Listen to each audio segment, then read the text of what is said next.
what Ethereum is and why it is so huge is it's programmable money. So for example, when you take an Uber, you have to put your card in, Uber driver picks you up, then the money goes from your card through a bunch of banking institutions, a bunch of hoopla to Uber, then Uber gets it, does a bunch of other things, takes their 20%, and then sends it to the Uber driver. It's a gigantic mess between you and the driver simply because there is no way to get a verified middleman to do all these things between it. Because moving fiat around and moving this money around requires so many people involved. There's 20% fees, there's all these incongruencies and problems that pop up between it. It's just a mess. Ethereum makes it so all this just goes away and you can have smart program money that when you come in, you enter an Ethereum contract with the driver, the money that you're using, whatever coins you're using, goes through and it behaves exactly as the contract describes. This can be used for legal agreements, this can be used for selling your home, this can be used to build voting systems. It basically removes the need for middlemen for essentially anything you can imagine.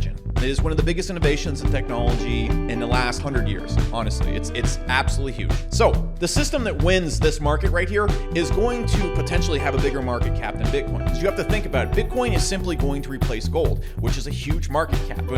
When you think about all the systems that need to be decentralized and don't need middlemen and can be improved with Ethereum, Binance Coin, Cardano, the market cap is significantly higher than gold. It is absolutely much zillion billion times bigger. This puts us in a really interesting situation right here because Ethereum has a really big problem with it. It's its massive gas fees. Ethereum doesn't scale and there's so much old code and baggage in it. And I know as a person that's made software for a decade, you don't just get rid of baggage. Have you ever worked or used a software that's absolutely huge and they just can't seem to get the bugs out of it?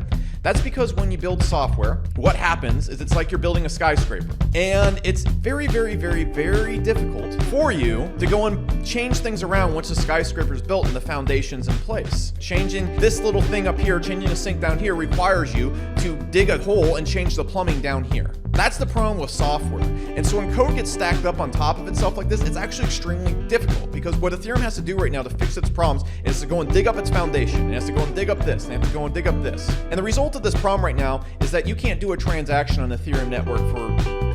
It's insane. Say I want to swap something, do something super simple right now. Let's say I want to swap $100 in Tether for Z, whatever this is, some weird thing I used to have in my wallet. The transaction cost for this is going to be $33. Yesterday when it was high, it would be $50, $80. Just to do this, just to do a simple transaction. That makes it unusable. It's literally unusable for just about anything. Can you imagine if people had to go to a voting booth and every time they voted, they'd have to pay $80?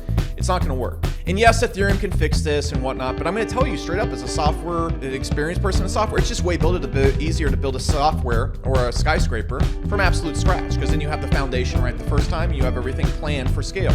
The problem with Ethereum and why I don't have faith in it long term is simply this. It was not built with long-term vision in mind. It was built to accomplish smart contracts. It was built to prove that the concept worked. But then once you actually have the skyscraper up, it wasn't built the right way. And that's the whole entire reason why it's completely busted today. And people are like, well, it's way ahead of Cardano because there already is smart contracts running. Yes, but a rushed skyscraper is not a skyscraper people are going to live in long term. And the one that's built correctly over 50 years is going to have an advantage over the one that got up in 3-4 years.